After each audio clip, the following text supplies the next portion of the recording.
heartbreak of a love lost. It is quieter, more elusive, yet it cuts just as deep. It is the silent ache of being there, is a kind of pain almost no one talks about.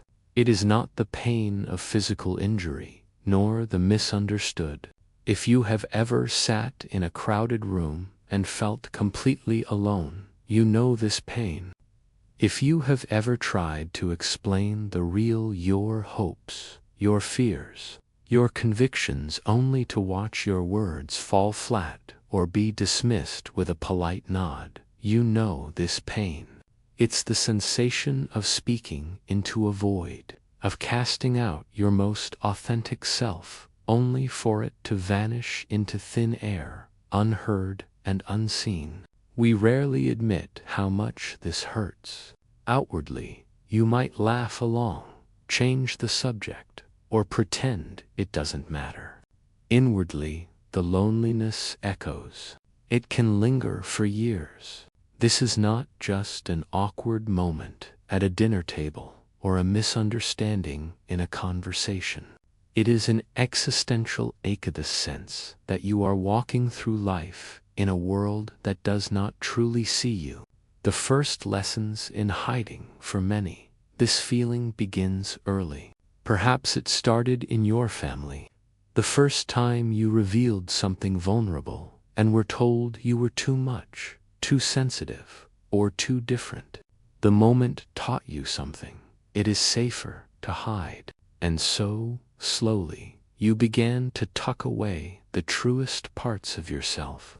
This is how the human instinct for self-preservation works. In childhood, the cost of rejection feels unbearable, so we trade authenticity for belonging. We adjust, we smooth our edges, we speak in ways that are palatable. We show the version of ourselves that will be tolerated, or better yet, approved of. But here's the irony. Even when we succeed in gaining acceptance, it often comes at the price of a deep internal fracture. You may be liked, even loved, but it is not you that they love is the mask. The philosopher Friedrich Nietzsche, who understood the loneliness of the human spirit as well as anyone, once wrote, "And those who were seen dancing were thought to be insane by those who could not hear the music." If you dare to live by a rhythm that others cannot hear, you will, at some point, be seen as strange, difficult, or even wrong. This is the price of individuality. In a world that rewards sameness, to be different is to risk exile. The ache as a sign of life, but here is the first truth we must understand. This ache of being misunderstood is not a sign of your weakness. It is a sign that you are still alive inside. It means your soul has not been fully silenced. You still long to be known, which means some part of you still believes it's possible. Most people hide it well. They blend into the background, say what others want to hear, and never risk rocking the boat. They survive by suppressing their truest voice. But that ACO, it stays. Sometimes it's a whisper you hear in the quiet. Sometimes it screams at you when you take the risk of telling the truth and receive only a blank stare in return. In those moments, the temptation is strong to give up entirely. You may think, maybe I should just become what they want me to be. Forget the dreams. Smoothed out the edges. Stop making life so difficult. But here is the curious thing. Something inside you refuses to die. Even when you try to bury it, there is a part of you that resists.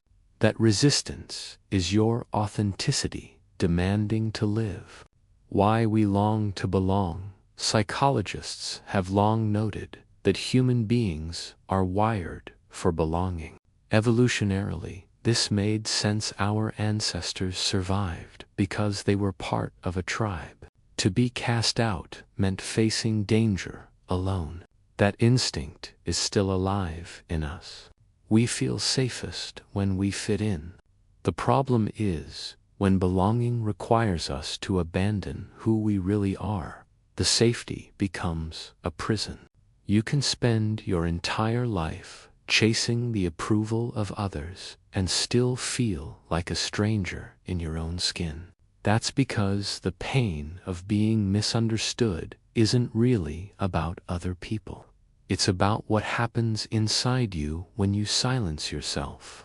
Every swallowed word, every forced smile, every time you downplay your joy or hide your fear, the ache grows stronger over time. It becomes a quiet rebellion, a reminder that your truth still matters, even if the world ignores it. Nietzsche understood this. For him, real freedom did not come from being accepted, but from having the courage to accept yourself. He warned that the approval of the crowd is fickle. You can win it today and lose it tomorrow. But the peace that comes from standing in your own truth, even when you stand alone, is unbreakable. The universal nature of the ache. Here's something most of us forget. You are not the only one who feels this. Nearly everyone, at some point, has carried the sting of being unseen. The details differ. Some are misunderstood for their beliefs, others for their emotions, their ambitions, or their very identity. But the underlying ache is universal. We live in a paradox. Almost everyone feels misunderstood, yet we walk around convinced we are alone in this. And so, the cycle continues. Silence, disconnection, more misunderstanding. What would happen if we stopped seeing this pain as a flaw to be fixed, and instead began to treat it as a signal? What if the ache of being misunderstood could point us toward something, not away from it? The choice hidden in the pain. When you are misunderstood, you face a choice.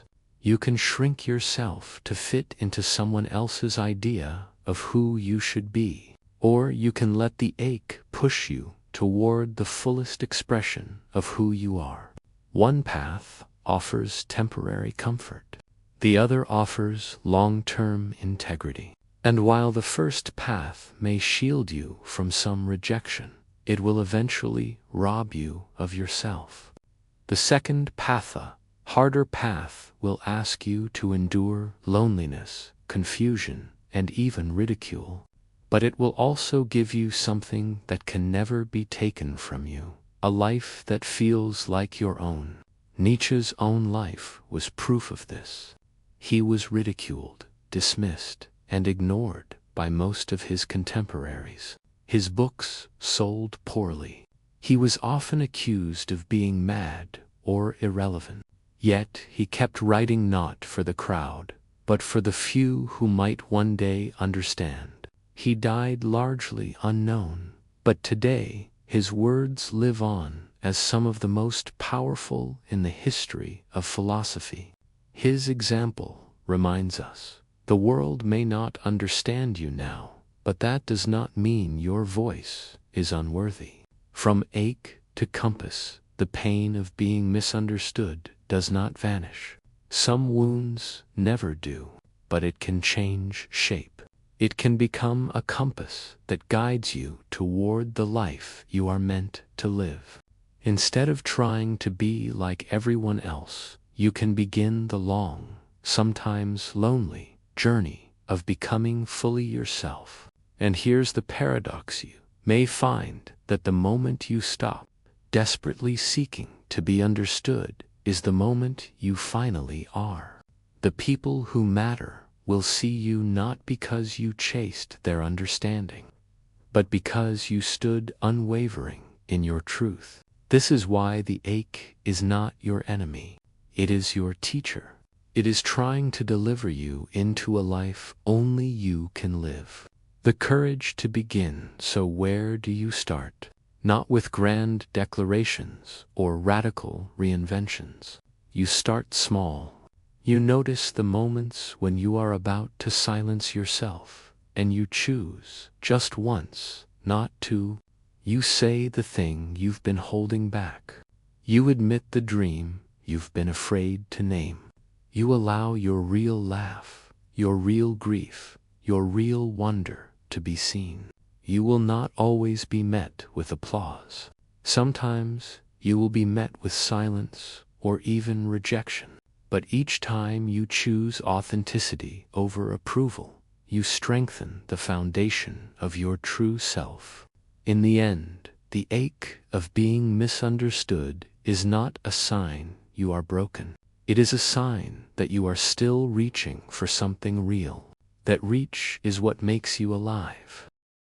And in that reaching, you join a long tradition of thinkers, artists, and ordinary people who dared to be themselves in a world that often prefers the comfort of conformity. You are in good company. Human beings are storytellers, but before we tell stories to others, we tell them to ourselves. From a young age, we learn to create a narrative about who we are that will keep us safe. For most of us, that story is edited to fit the expectations of our surroundings. We become performers in our own lives. We choose the words that will be well received. We adjust our tone to match the room. We trim down our dreams so they don't look too unrealistic. In time, the performance becomes so habitual we forget it's a performance at all. We call it being polite, being strategic, or knowing how to get along. But deep down, we know we're not showing the full truth. The early warnings: this performance begins in childhood. The lesson comes quickly. Speak the wrong truth, and you will be laughed at. Cry too loudly, and you will be told to calm down. Express too much joy in something strange, and you will be met with a raised eyebrow.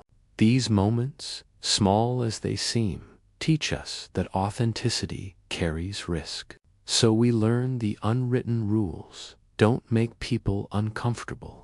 Don't show too much emotion. Don't stand out unless it's in the right way.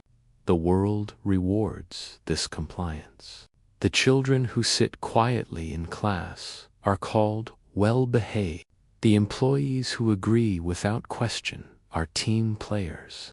The partners who suppress their needs are easy to be with. And so, we play along. The mask as protection. The mask is not all bad.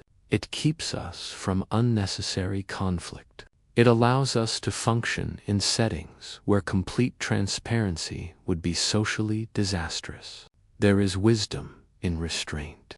But over time, the mask can stop being a tool and start becoming a prison. The danger is when the mask becomes so tight that we can no longer breathe as ourselves.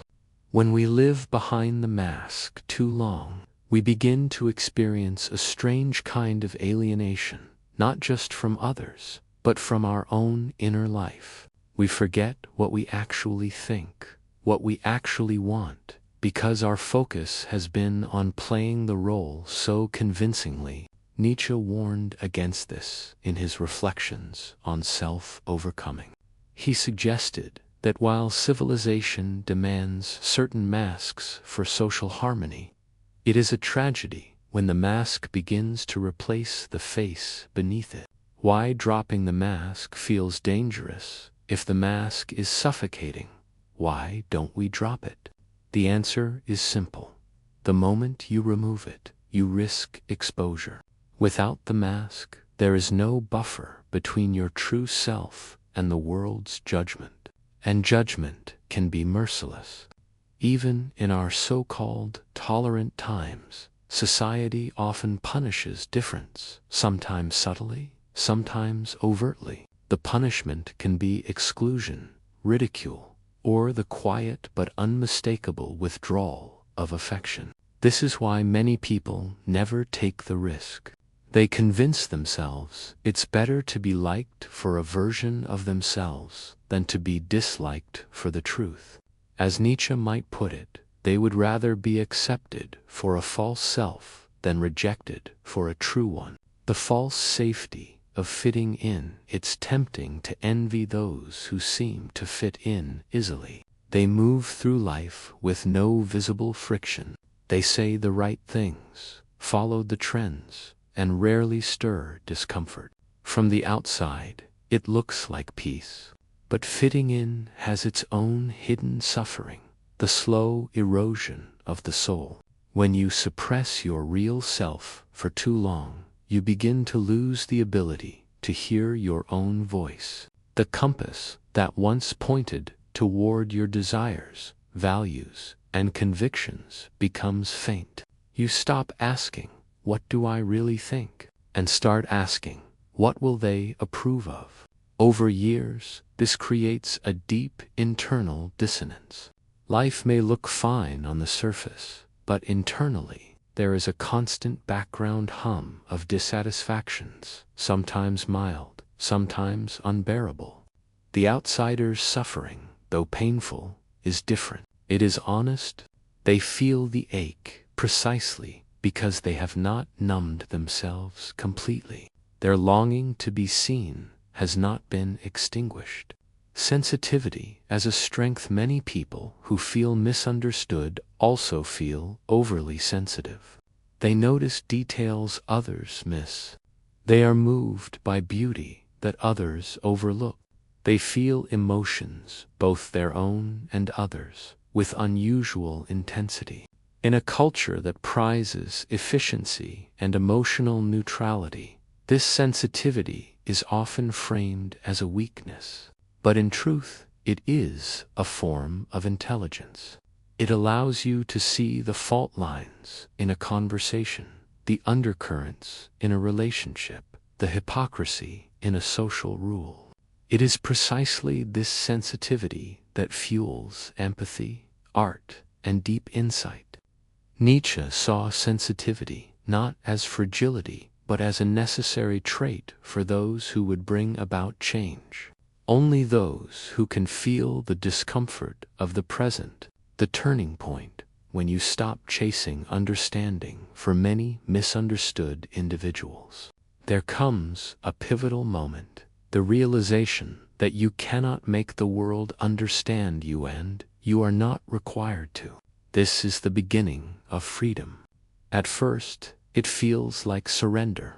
You stop chasing explanations. Stop rehearsing arguments in your head. Stop trying to find the perfect words that will finally make someone get you. The people who want to see you will, and the ones who don't never will. With this shift, the ache of being misunderstood begins to change. It doesn't vanish, but it stops controlling you. You stop seeking permission to exist as yourself. You start listening to your own voice, shaky as it may be, transforming loneliness into fuel. Once you release the need for universal approval, loneliness takes on a different quality. It becomes less of a punishment and more of a space and open field in which you can begin to explore who you are when no one is watching. You might write without thinking of an audience. You might pursue a project that no one understands. You might finally wear the thing, say the thing, or try the thing that has been tugging at you for years. The misunderstood person who accepts themselves becomes something formidable. They turn longing into art, alienation into empathy, and weirdness into wisdom. They realize they do not need the applause of the crowd. They need their own approval. Nietzsche's exhortation, "Become who you are," is not a one-time decision. It is a daily practice. Each day you decide, will I show up as myself, or will I retreat behind the mask again? The daily practice of courage. Courage is not an abstract ideal. It is built in moments. When you tell the truth, even when it's inconvenient. When you admit what you want without softening it to be more acceptable.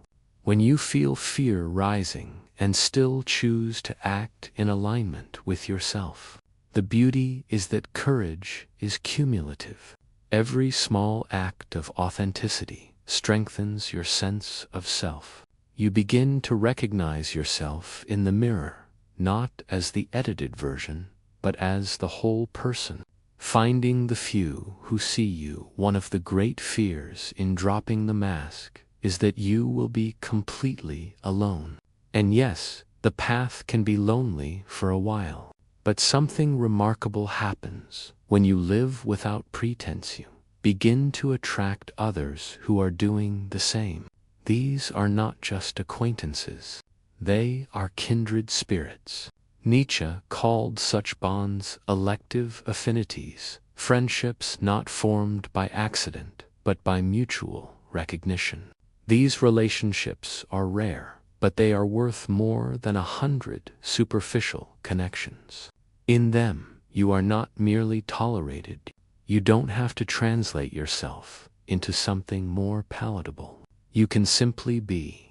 Why this matters, you might wonder. Why risk the discomfort? Why not stay in the safety of the mask? The answer is simple but profound, because the alternative is to live someone else's life. And to live without ever being seen, even by yourself, is a deeper loneliness than any temporary isolation. The risk of authenticity is the price of a meaningful life. The pain of being misunderstood is not an obstacle to overcome. It is part of the path itself. And once you understand that, the ache becomes less frightening. It becomes the proof that you are living honestly. Temptation to true power. We have now traced the path from the first spark of temptation to the subtle dynamics of choice. But if we stop here, we remain like a traveler, standing at the midpoint of a mountain trail, aware of the height we've climbed, yet still shy of the summit. The summit, in our case, is transformation. The point at which temptation ceases to be merely a test we resist and becomes the very force that refines us. Let us begin with a paradox. Every temptation you have ever faced is both an enemy and a friend. An enemy, because it seeks to undo your resolve. A friend, because it sharpens your character. Nietzsche once described the world as a training ground for the self, a place where our instincts are tested, where the weak fall into resignation and the strong learn to stand. In this sense, temptation is the personal sparring partner life assigns you. Without it, your muscles' moral, emotional, intellectual would remain untested and flabby. The alchemy of desire transformation begins when you stop seeing temptation as something you must merely avoid and start seeing it as raw material. Imagine desire as unrefined, or, at first glance, it's dull, heavy, even dirty. But through heat and pressure, it becomes steel. Likewise, the heat of temptation, its pull, its intensity can be channeled. The very energy that might lead you astray can, when redirected, fuel your ascent. This is not mere metaphor. Neuroscience confirms that the emotional and physiological arousal you feel during temptation, quickened pulse, heightened focus, increased mental imagery, can be repurposed. A runner channels the same adrenaline that might otherwise fuel anger into speed. A musician channels longing into melody. You too can take the fire that tempts and forge it into a torch. The question becomes, what will you do with that fire? The discipline of delay. One of the most profound disciplines in transformation is the art of delay. This is not the grim, joyless denial we associate with the word self-control. It is, rather, the choice to let desire ripen. The most remarkable fruits in life, wisdom, mastery, deep love are never harvested in haste. By resisting the immediate pull of temptation, you teach yourself that you are not at the mercy of your impulses. Nietzsche called this giving style to one's character. Style, here, does not mean superficial elegance, it means deliberate shape. You become a sculptor of your own life, holding the chisel firmly even when the stone resists. When you delay gratification, you create space for reflection. You ask yourself, if I say yes to this now, who will I become? And if I say no, what kind of strength will that cultivate in me? This pause is not weakness, it is power. Power is not the ability to act at will, but the ability to decide when and how to act. The inner sovereign at this point, something begins to shift inside you. You stop feeling like a victim of your impulses and start feeling like their ruler. The Greeks had a term for this, autarkias. It meant having everything you need within yourself, no longer begging from the world for scraps of satisfaction. This sovereignty is not cold detachment. It is a warm, steady confidence. You still feel desire, but you are no longer dragged by it. You hold it, study it, choose its direction. You become, in Nietzsche's words, the one who wills. This is the essence of transformation. Moving from being a servant of your instincts to being their master. The spiral of growth, an interesting phenomenon, occurs once you start practicing this mastery. Temptation itself changes. At first, it will still come in its usual guises: pleasures, too easy; shortcuts, too tempting; comforts, too numbing.